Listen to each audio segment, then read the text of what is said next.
What's up, guys? Sub-Zeric here, back for another VOD review. Today we are going to do an Aesah VOD review because just look, let's take a look at the ladder right now. Aesah is rank 1 North America, only a few points above Setsuko, so you would say, okay, why Aesah over Setsuko? He's only got 33 games played, so 10 less games than Setsuko. You look at someone like Soju or this Jose deleted player, he's got basically half the number of games as a lot of these players. Casper with 70 games played, and then you go to his profile and you can see why. 85% top 4 rate, and this I feel like is the even crazier part, like a 40% win rate. This is like unheard of. If you look at everybody else, only YBY1 is coming close, who maybe we'll have to do a YBY1 VOD review. And you look at this past 20, it's beautiful. You can see all the firsts here, so I feel like we got a VOD review Aesah. Also, obviously, the B patch came out yesterday. If you guys aren't aware, it nerfed Black Rose pretty hard. It nerfed Scrap pretty hard. Statistically, it looks like those comps are still, perfectly playable and fine. Really, it's just brought them in line with everything else. So far, maybe 24 hours into when it's less than probably like 20 hours since the B patch has been released. We're getting to a meta that seems relatively balanced. So though, we'll see as time goes on. I'm sure over the next week or two, some broken thing is going to be found and people are going to be like, I can't believe they didn't nerf Steb reroll, man. Steb is so broken. But, for now, we're looking at a relatively balanced meta with a lot of stuff that can be played here. And Aesah played a comp this game, which is one that I have not played a single game of yet so far. But I think, I was looking at the stats. It's definitely rising in popularity and strength. And so, definitely looks like something that you should consider. So first big decision of the game here. I love what Aesah does in this spot here because we're holding on to all these pairs, right? I mean, first of all, we're holding on to the Kog'Maw plus the Amumu. We actually have a really, really good spot to play Kog'Maw reroll, it almost looks like, from our items. These are like BIS items for Kog'Maw. You have an Archangels, and then you have Sword open for Gunblade. Archangels, Gunblade are the most important items on Kog'Maw, and then you have Chain open for like a really good Scar item. So we'll see on that. But we're holding on to all these pairs, right? We're holding the Vex pair and the Lux pair for potential AP opener. But I think it makes perfect sense here to sell the Violet pair here to pick up Morgana, Zyra. The Morgana obviously pairs with the Vex, the Zyra pairs with the Lux, so this opens up a lot of lines for you to play. I've not actually seen, what is reroll transfer? For every unused augment reroll, gain 3 free shop rerolls. That sounds kind of terrible, but kind of interesting, because like you're only getting I guess what you can do, you can grab this, just grab your 6 free shop refreshes. Wait, this is sick, actually. I want to try this out. It looks, like I said, it looks kind of bad. Best case scenario, this is a silver giving you 6 free refreshes now, and then 3 gold, and then another 6 later, and then another 6 later. Which, I mean, 18 refreshes for a silver augment is quite good. The problem is that you lose the ability to reroll your augment. This is actually fun. I want to see somebody take this. I don't know if we're going to take it this game. And yeah, Aesah seems like he's not interested at all. Looks like he's going to angle down the Spoils of War, which is an interesting choice here. And ooh, we're in loot sub, it looks like, the one that gives you a bunch of crazy stuff, because we just got an Ornn item from our thing here. So let's look at this then. I mean, it's probably like, it's definitely not either of these. It's between Manazade and Suspicious Trenchcoat. We also, where was this extra component from? I guess this was just sitting in an orb and we didn't pick this up. So now, if we want to play Kog'Maw, we have the Gargoyle, Gunblade. There's a lot of good stuff here to potentially play into Kog'Maw. I don't know how good like Trenchcoat is in that comp. I think if you wanted to take Trenchcoat here, I mean, your spot 4 Trenchcoat, itemization-wise, is disgusting. You can take Trenchcoat here, go Vow, Spark. Those are 2 of traditionally, like, the best items with Trenchcoat. The only question is, like, the only problem is you would need a unit to put these on. You can't really put it on a Mumu. So we'll see what we go for. The other awkward thing about going Vow, Spark in this spot is that you're going Vow Spark, then you're left with Sword open. I'm actually really curious to see what Aesah makes here, because this is like not obvious at all to me what you make here. Because like I said, Vow Spark, really, really good.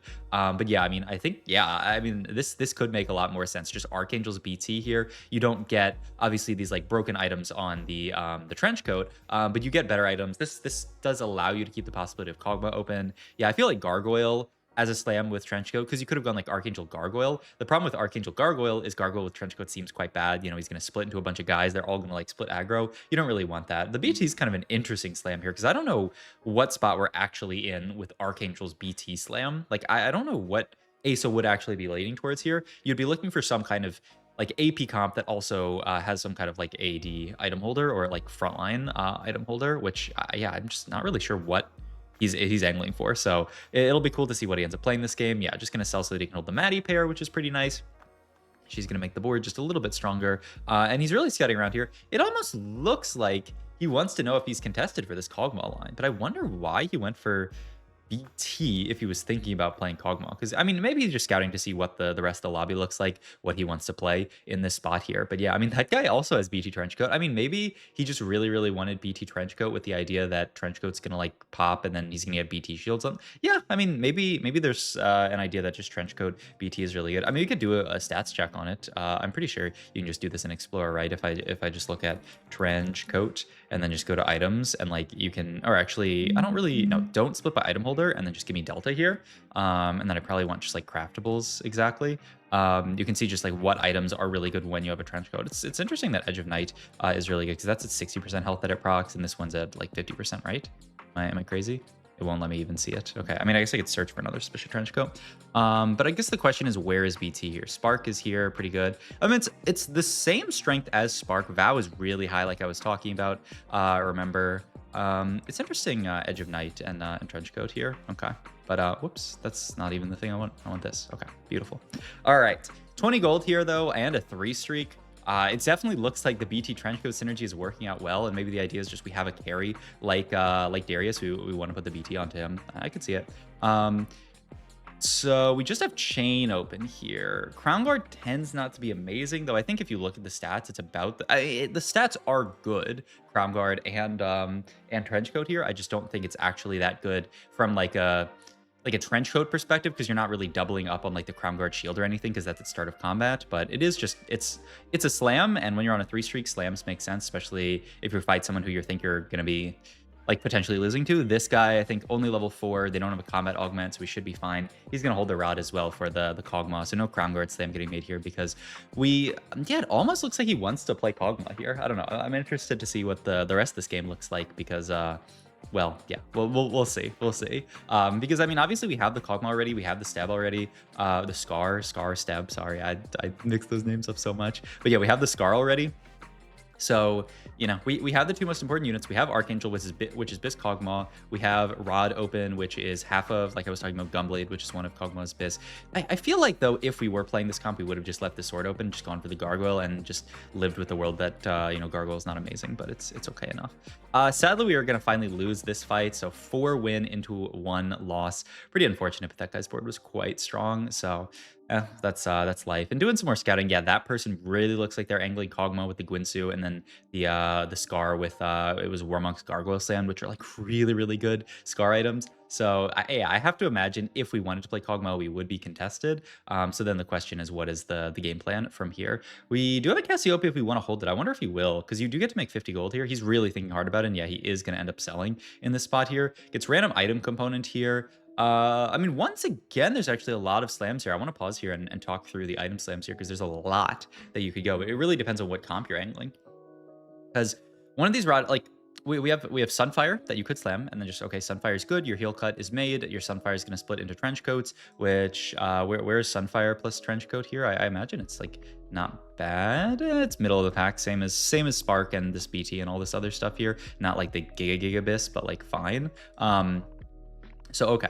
You could make Sunfire, and then you just have that made, and then you can make like a JG. Probably don't want to make a Death Cap with Archangels, just because that's like AP overload, but not the end of the world. We also have like Morello. You could go like Morello JG. You could hold, you could go Steadfast as well. I think any of the slams here are like real. Like there's nothing here that I would be that shocked to see him slam, but the question is, what would he actually make? My problem is I don't know what comp he wants to angle towards here. I don't know if Aesah is playing like full flex TFT and he doesn't even know what he's playing here. Maybe with the Archangel slam, he was thinking towards like a Heimerdinger setup. I guess we'll see. But yeah, he's gonna go for the Morello JG. I mean, I think this makes the most sense to me. Like the JG, I feel like is almost necessary, because I don't really like Steadfast Heart that much in a spot like this. And then Morello, I feel like it's like a slightly better.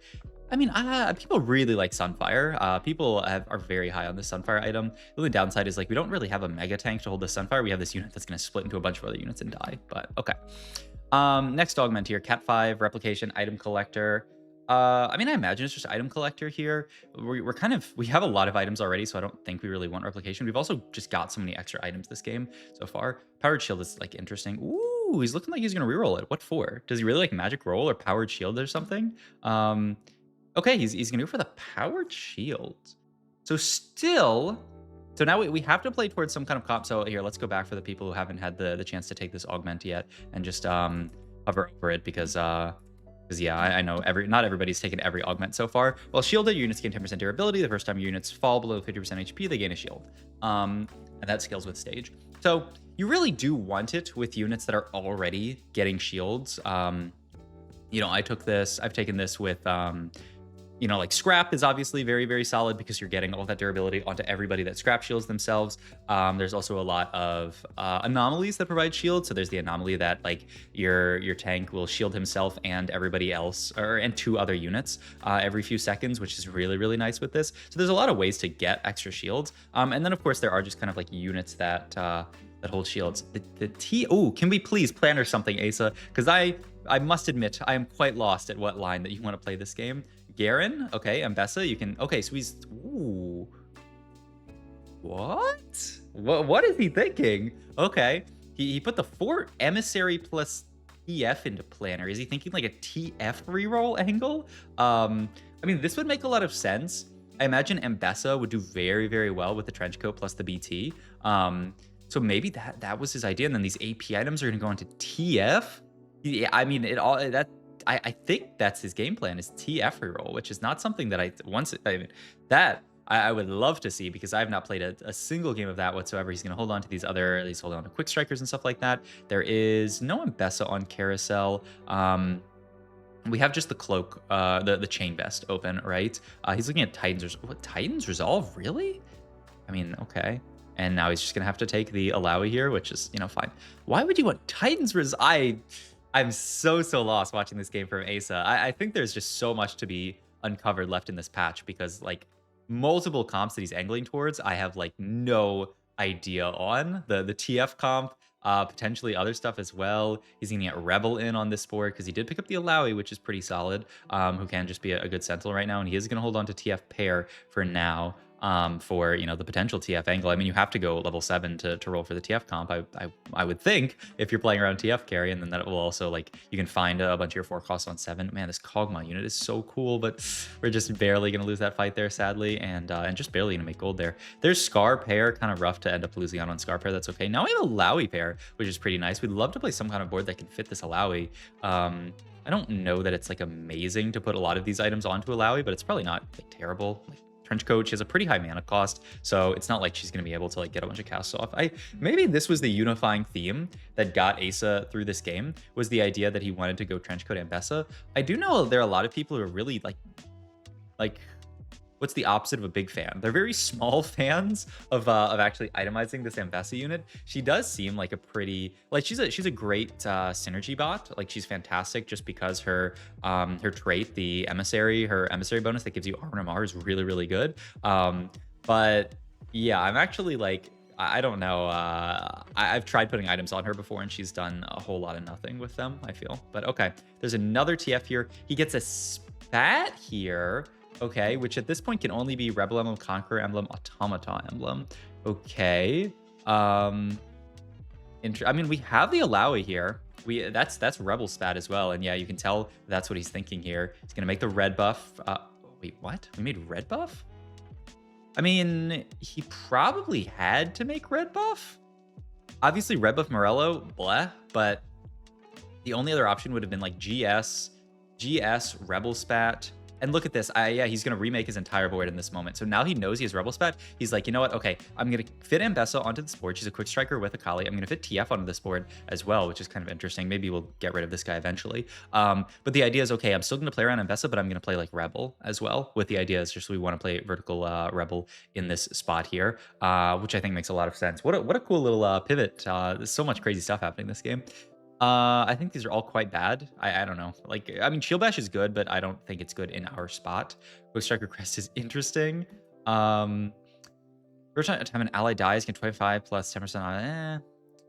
I mean, Climb the Ladder surely can't be bad with if you're just going to play Giga Vertical Rebel, right? And every unit's a Rebel. Surely, right? Okay, and yeah, he will pick it up here. We did pick up some of the lower cost rebels there. It's good. That's the immediate Alawi 2, which is huge. There is another 2-star. There is the Rumble. We also pick up the Aesah, so we're gonna, move the trench coat. Rebel Spat BT over there. Gargle onto Alawi. 6 Rebel in. Do we have the 7th? We don't actually. Finds a random Jace that he's gonna fit in as well. Look at this. The red buff gonna go into Ezreal seems solid, and then these items are just gonna move over to Zoe, I would think. Ooh, little a 5+ dupe. That's very, very good, though we don't actually have any 5 quests yet, but that could be Zoe 2, that could be, Ambessa 2. Yeah, that's really, really solid. But yeah, I mean, it's a very cool pivot from Aesah. There's finally the Zoe, so we're gonna fit the Zoe onto the board, fit 7 Rebel in as well. And so this is gonna be our board. We're actually playing 3 Sentinel right now, so I wonder what he wants to do. Yeah, he could just play the 3 Quick Striker. The problem is that your items are on the TF, who is not a rebel unit, which is kind of awkward here, but I guess you just kind of have to keep them there. I mean, one of the big reasons you play 7 rebel is for that team-wide stun from rebel. Reminds me almost of like Dragon Lord, though obviously it has like different ways of proccing. Also, I'm very impressed by these Ambessas. The Ambessa that splits actually is doing insane work here. So I mean, great call from Aesah to literally from minute 1 of this game. He made the trench coat, he made the BT, and I was like, oh, why are we making these items? It was for the Ambessa, right? All along. I wonder if you're gonna go BT for Alawi here. I mean, you have the sword open. Maybe he's just gonna. Yeah, okay. Well, you actually don't have a mana gen item, so I guess we're just gonna go Shojin, right? And then the only issue is what are we gonna do with these other items? Because Zoe items can be what? Shojin. I mean, it could just be Shojin, Archangel, JG, and then move the Morello to another unit, and then we're just. I mean, we can Morello TF for a little while. Looks like he's still not 100% sure actually what he wants to do with the items. It does feel awkward to kind of like split the items, like Shojin onto Zoe, and then like not having items onto Alawi and like Shojin Zoe, like one item on Zoe, one item on Ezreal feels really awkward. Look at these Ambessas though. Wow. And I mean, honestly, this augment as well, the shielding, the more that you think about it, with the BT, literally just the BT shield is actually like really, really gross here. Okay, gain 100% of their mana. Kind of interesting. Oh, is he gonna go for it? I mean, we are kind of like triple damage item Zoe, and then you don't have to make the Shojin. Okay, or you do make the Shojin. Ace is throwing me for a loop this game. So now he is going to make the Shojin. Going to move items. Because obviously you kind of need to move items onto this Zoe. These items are going to stay there. And the heal cut items are, I imagine, going to get spread out, right?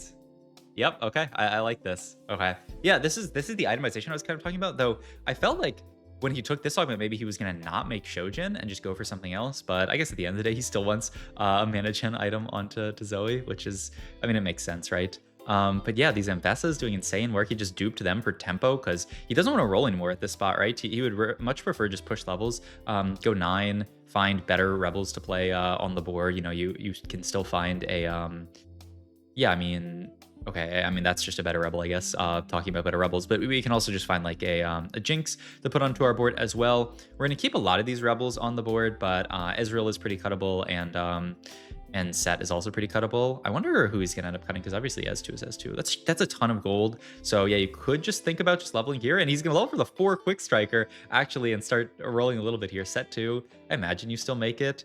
Picks up, there's the Jinx, also Zoe pair, which is really, really nice here. Just, yeah, okay, so at this point, yeah, he is going to get out of the Ezreal. This makes sense to me. And then I imagine you want to tank item for Alawi. Yeah, Steadfast seems fine enough.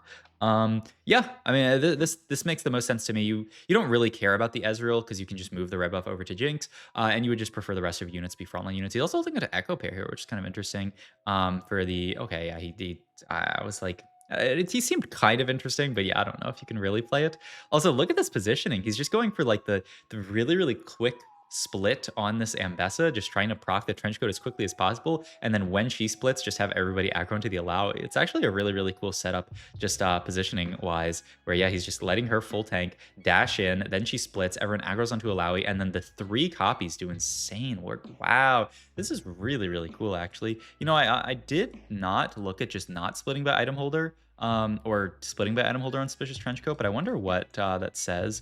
Yeah, the stats say, like, if you just do a quick perusal, the stats say Suspicious Trenchcoat and Ambessa, one of the best units you can put it on. Sell it onto a Rumble as well, sell it onto Vi as well, which is kind of interesting. A lot of these pit fighters do well, but yeah, one of the most frequently built and one of the best stats is Ambessa. Pretty cool, actually. Because I don't know, this is not a tech that I've seen whatsoever. And then into this vertical Rebel comp, where I don't know, this is such a cool line that Ace is taking here, but it makes sense every step of the way, right? Every single step, it made sense. And he was also looking at that TF. I really want to see that TF reroll line that it looked like he was teasing, but then he ended up getting the +1, the spat. And so he was like, okay, well, I kind of have to play around Vertical Rebel now. I already have Rebel spat. I also already have Alawi pair. Like, he kind of had to play around Rebel there, which is, I think some people as well would have got very, very dizzy this game, not knowing what line to play. The fact that he immediately realized, look, I have the Alawi pair. I can play Rebel with these items. Like, I think it was a really, really smooth transition, which was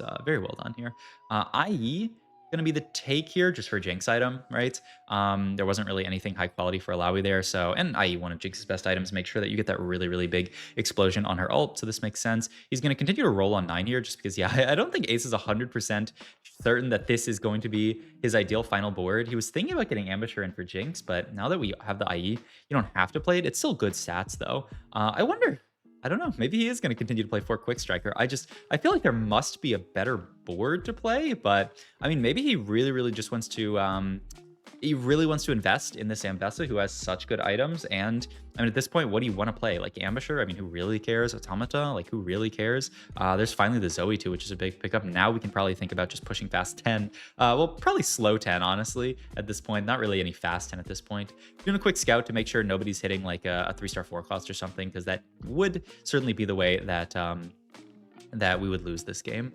All right, that is a giant Elise. That must be the anomaly that gives them just like 1k HP and makes them huge. That is such a big ult from Elise. Oh my god, just stunning like the entire board. That's a pretty sick setup there with just the giant Elise jumping on your board with 1,000,000 HP. But still, we end up just stomping that board. Yeah, this okay. You know, I was a bit of an Ambessa non-believer, but throw Trenchcoat BT on her. She is a monster. Actually, this synergy is so. And I mean, hats off to Aesah to know this early into the set. Like, I think a lot of people, I mean, okay, I'll just speak for myself. A lot of normal TFT players, you know, they see Ornn items this early onto the set, and they're like, I don't know where, like, what item I want to put on who. Like, I don't know exactly what I want to do with these, but yeah, Aesah, he sees the trench coat, he immediately makes BT and says, I'm playing Ambessa from this spot.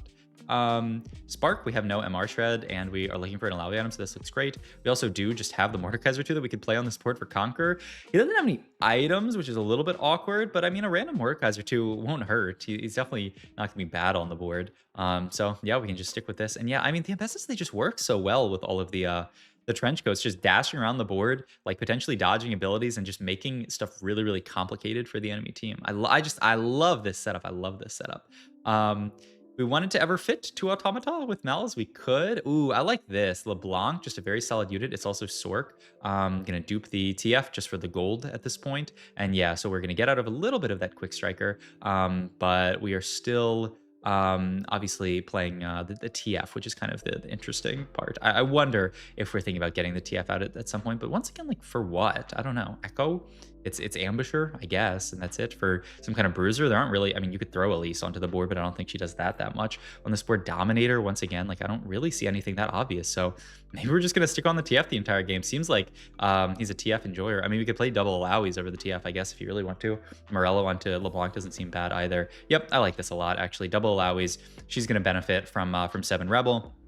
She's going to be, you know, a lot of tankiness for the board, and also opens up the possibility of hitting Alawi 3 a little bit more easily, just because you get to play those on your board, so you're not holding all this gold sitting on your bench. Though this game might be over before we even have a shot at that. This board is doing insane work, actually. Yeah, it is not even close. Wow, and it's a wrap. It's 6-3, a first from Aesah. My God, I mean, that was just a beautifully played game. You can see why this guy is rank 1 and why he has such a good first place rate. He immediately locked in on a really, really broken combination, and then just went off with it. So hope you guys enjoyed this video. If you did, please like, comment, subscribe, check my Twitch. I'll make the links down below. If you're still here, I was supposed to shout out, well, I'm not supposed to in my mind. There's no, like, I don't have to, but I did want to shout out that, you know, Metafy is still running their 30% off sale, biggest sale of the entire year by far, on literally everything, you know, coaching, subscriptions to groups, like literally everything, bundles of coaching, anything you want. So if you're interested in coaching, getting some insights from someone like me who watches, you know, Infinite of Aesah and all these other players, then please go check it out. All right, I'll see you guys in the next video. Bye.